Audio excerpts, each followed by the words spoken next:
Caitlin Clark. She was recently named Time Athlete of the Year, the first WNBA player ever to do so, and folks are talking, to say the least. It's a mixed bag. My question is, like the criteria, is it based off of her performance on the court, which, yeah, she had a great year, or is it more about the impact that she had on the game this season?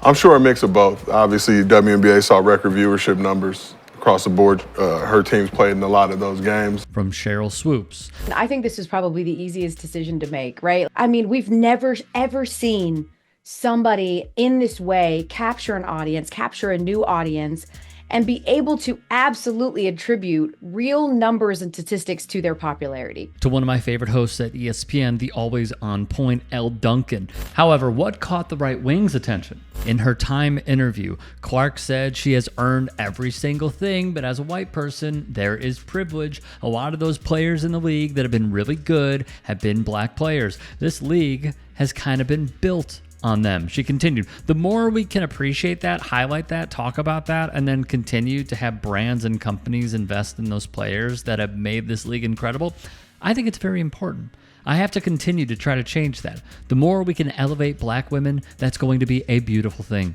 Guess who hated it? Santa just is white. I mean, Jesus was a white man too. None other than Megyn Kelly. After reading this quote, Kelly would tweet, "Look at this. She's on the knee, all but apologizing for being white and getting attention. The self-flagellation, the, oh, please pay attention to black players who are really the ones you want to celebrate. Condescending, fake, transparent, sad." Maria Taylor, the interviewer, would ask Clark about this. Earlier today, Megyn Kelly, she was saying that you were apologizing for your white privilege and the fact that you wanted to uplift black female athletes and make sure that they were getting the shine, kind of like your pioneers were getting the shine that they deserved. And I just want to know how you feel or how you respond to some of those criticisms. I grew up a fan of this league from a very young age. Like, my favorite player was Maya Moore. Like, I know what this league was about. And like I said, like, it's only been around 25 plus years. So I know there's been so many amazing black women that have been in this league, and continuing to uplift them, I think, is very important. And that's something I'm very aware of. And like I said, like, I try to just be real and authentic and, you know, share my truth. And I think that's very easy for me. Like, I'm very comfortable in my own skin. And that's kind of been how it is my entire life. Notice how Clark was being honest in her assessment. And yet the moment she mentions black women, Kelly clings to what word? Woke. She puts it in her tweet. She's talking about it, which, as we have gone over, is quite a tell.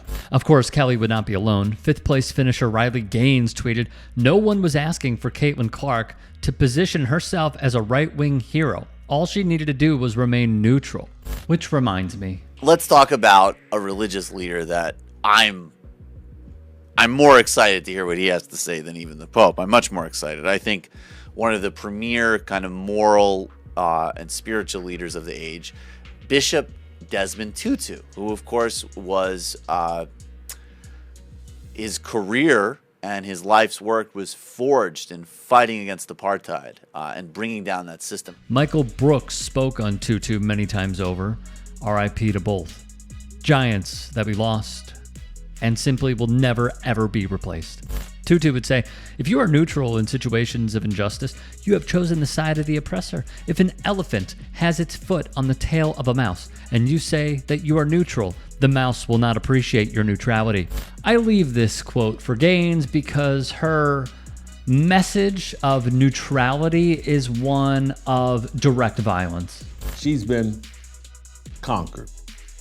I knew this was a possibility, and behind the scenes I was halfway predicting this, that look, man, she has been sent to the very, very front lines of the culture war, of this patriarchy versus matriarchy, this LGBTQ heterosexual war, the whole gender warfare that's going on, all of this cultural warfare. The WNBA is a feminist, woke stronghold. Perhaps the strongest stronghold of all the strongholds that the satanic left holds. Of course, this guy couldn't help himself and chime in as well, in essence, anointing himself the arbiter of manliness. Always. Anyways, remember when Jason Whitlock complained of ads being displayed when checking NFL standings? And he had to be reminded they are targeted ads? Yeah, that was fun. Jason Whitlock's back, friend of the program. He tweeted out today he was looking at the ESPN.com website, doing some research on what the NFL standings were, and he took a picture of the screen with his phone. The ad in question was a card that said, "Balls deep inside of me is a great way to spend your birthday." A nice, fun little birthday card. As many people have pointed out, those ads are based on your search history. They're cookies, something that Jason Whitlock is intimately familiar with. It's a one-pack, funny, happy birthday, him, husband, boyfriend, birthday gifts, decorations. That's what the rest of it is cut off. And it's got the Shop Now button right on there. So the internet has very politely answered his question about how it's possible. But Jason Whitlock has yet to tweet about any sort of reaction to the advice he's been getting. Ooh, okay. Just remember, clear that browsing history, Jake. Clark gave more thoughtful answers on the subject. In September, Clark was on the receiving end of an inadvertent eye poke from the Connecticut Sun's Dejanay Carrington, which led to this exchange between reporter Christine Brennan and Carrington. Dejanay, did you, when you went and kind of swatted at Caitlin, did you intend to hit her in the eye? And if so, could you just, or if not, either way, could you talk about what happened on that play? I don't even know why I would intend to hit anybody in the eye. That doesn't even make sense to me. But no, I didn't. I didn't know I hit her, actually. I was trying to make a play on the ball, and I guess I followed through and I hit her. So obviously it's never intentional. That's not even like the type of player that I am. So yeah. Brennan would go on CNN and defend herself with Jake Tapper. And I thought, you know what? The best thing I can do as a journalist is to try to give the athlete an opportunity, which I've done tens of thousands of times, to answer the question and tell us what she believes happens. That was literally it. And as you know, first of all, I'd ask that question, 100 times out of 100. I'd ask it today. The athlete has every opportunity to then take that question and go with it any way she wants. And obviously she did. And so that's the opportunity that I think any journalist gives an athlete when you're covering a story, to give them an opportunity to tell you their side of it. Brennan is currently writing a book about Clark. Meanwhile, the Fever Phenom said this of Carrington in the timepiece: "Never once did that cross my mind, that it was on purpose. I've been poked in the eye many times playing basketball. It happens." And on Brennan's attempt to get an answer from Carrington, Clark would say that whole line of questioning that Carrington got was not appropriate, and I did not like that.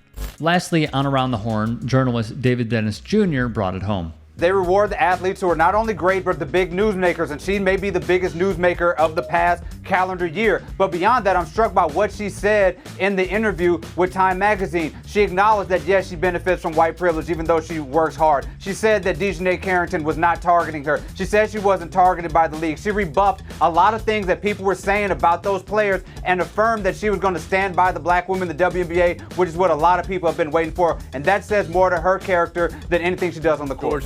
Hey, I appreciate you watching. Now, if you can, please do become a channel member by going to youtube.com/TYT Sports and clicking the join button. If that's too much for you, you can just go to tyt.com/join to become a member. It helps all of us out here at the Young Turks and keeps our network afloat. In addition, you could follow me on my socials on Twitter, Instagram, and TikTok. Appreciate the love. Have a great day.